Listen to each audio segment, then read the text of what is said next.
Manchester City go in search of something never previously achieved. They are looking for 4 top-flight titles in a row. Phil Foden! Oh! Inside 90 seconds!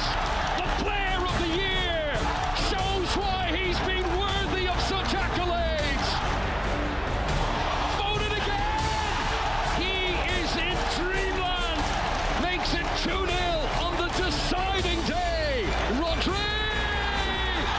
There is the sound, perhaps of Arsenal hearts breaking. 4 in a row for the formidable Manchester City. Yeah, you've got to admire Manchester City.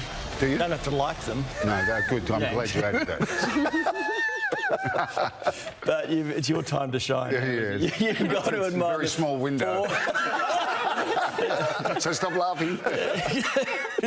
4 consecutive EPL unbelievable. titles. Yeah. It's never been done. So that's in the Premier League era, and going back to obviously the old First Division. So since the inception of football. Pep's 17th title or something. He's incredible, and I think it'll take Pep to leave for Man City to go down a little bit. I think that's what's going to happen with Liverpool, who faltered on the run-in, but extraordinary team. They've basically got on the bench, well, not basically, they've got internationals on the bench. They got 2. Their second team would probably run second to Manchester City. Wow. You know, which was a famous quote from Pep Guardiola. He said there's the 2 greatest teams in the Premier League are Manchester City and Manchester City reserves. So they've got everything. They've got in Rodri, they've got experience, and Haaland. It's funny you talk about Harley Reid. You know, Haaland's been a little bit the Harley Reid in football in respect to what he did at Dortmund as a 17-year-old, and he's still only 22, and you know, what he can go on and do, what he's already done. Premier League top goal scorer again. Yep. But no, extraordinary side and well deserved. So if they've got a roster 2 that can win, the reserves. Yeah. How do the bankers go managing the salary cap? Well, there are the lazy 115 charges that are still sitting there on Manchester City. We won't go into that, and you know that's obviously in the future what's going to happen, but. No, they're a fantastic football side. Put all that aside, that's not the players. They just have been a great side. All right, before we get to some other troubles, just something to celebrate. I want you to talk me through this. The goalkeeper obviously contributes to his own demise here a bit. Yeah. He comes way out, then decides he needs to come even further out, which does leave a bit of a hole. But what about this? Yeah. Boom. It makes it look easy, but it's not. Because it's, you know, it's in an instant. You've got to look, goalkeeper's out. It's a fantastic finish. You know, it's one we'll see over and over again. His first Chelsea goal as well. For Moses? Yeah, his first one. So. Did you ever have a shot like that? Did you ever try? Yes, I did, but it never ended up in the goal. It's funny that, isn't it? No, I can show you how it ended up if you like. Because your relationship with Mark Bosnich has been up and down. Well, it has been up and down. How was it when this happened? It wasn't good. Back in the day, 1997.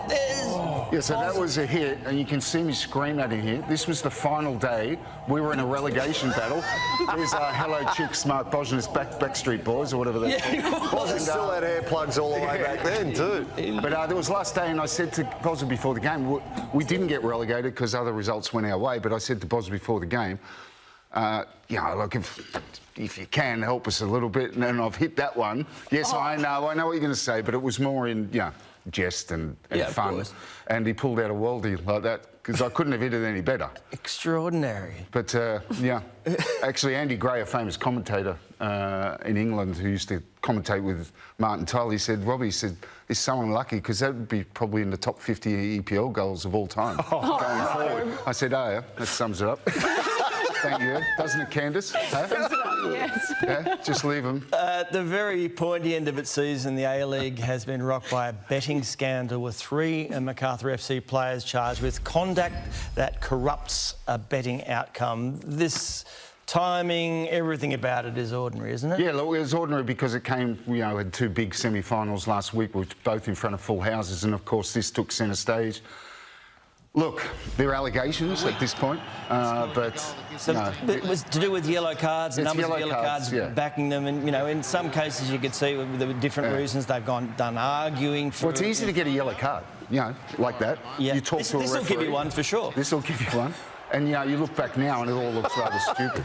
Now, they have been guilty, and on a serious note, before we make it not so, have a bit of fun with it, is that they've been guilty of being dumb, greedy, selfish, and something that is un-Australian and anti-sport, really. You just don't do that as a professional footballer. Well, they've been charged. Yeah, so they're allegations, but I'm saying if they're found guilty, then, it will stick with them for the rest of their lives. Robbie, is this a common thing in soccer or football?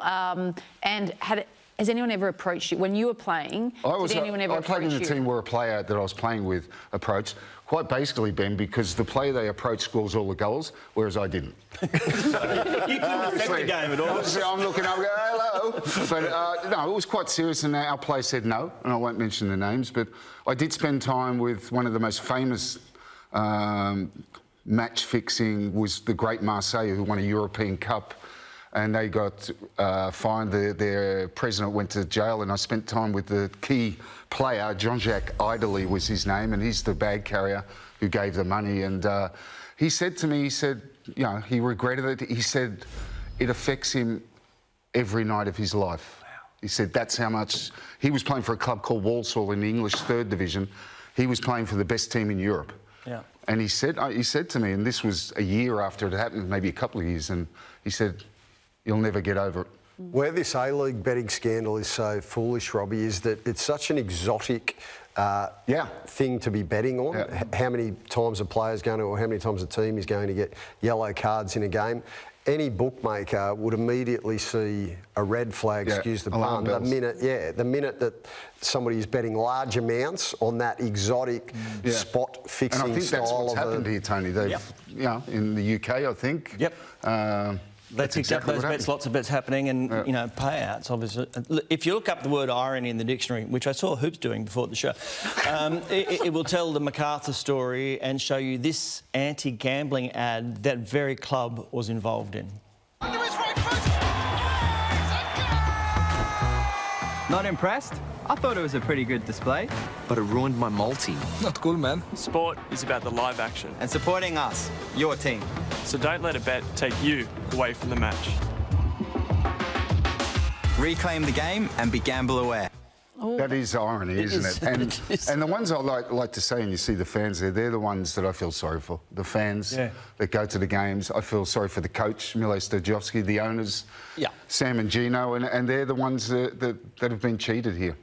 Back in 2022, we featured Davila as Champ of the Week when he was Player of the Match as MacArthur won the Australia Cup. Remember, he was there. His wife had only recently passed away that year.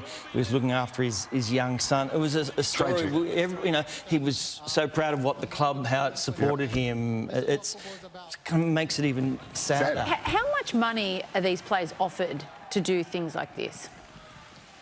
Look, is it worth their contract? Well, from reports, Hoops, it's $10,000. Look, the investigation that wouldn't be worth it. Well, you wouldn't think so. Davila is one of our best ever players. He's won the Johnny Warren Medal. He's been Player of the Year. He would have been in his time at Wellington and MacArthur been very well paid as the marquee player. So, and what's disappointing from Ulysses Davila is that he's the captain of the club. And so many kids want to be like him, as in football, and he's, it's hard to say what the guy's been through, and he's got his young son, but he's let himself down. I wouldn't be surprised if it's considerably more, Candice, than 10 large, because if you look at some of the biggest betting scandals that we've seen in world sport, whether you want to go to Hansi Cronje, whether you want to go to some of the points shaving that we saw in college basketball over in the States, the people who are behind it they got rivers of gold in terms of cash, and cash is king, and they make sure that... But once you get involved in these... Oh, you can't get out. No. I sometimes think that Robbie's been handed large wads of cash in a brown envelope so he can throw his performance on this show. But it wasn't 10 grand. Wads of cash. I used to have wads of cash. That's well documented on the show. The captain's always looking after me. The bankers don't like that. If you were to make a list... Oh, I should mention just before we end, because that is the big news in it, but the A-League Grand Final is on this. That's right. This great weekend. story. Central Coast Mariners going to go back-to-back and victory back in a grand final. I wish that's what we could be talking about exclusively.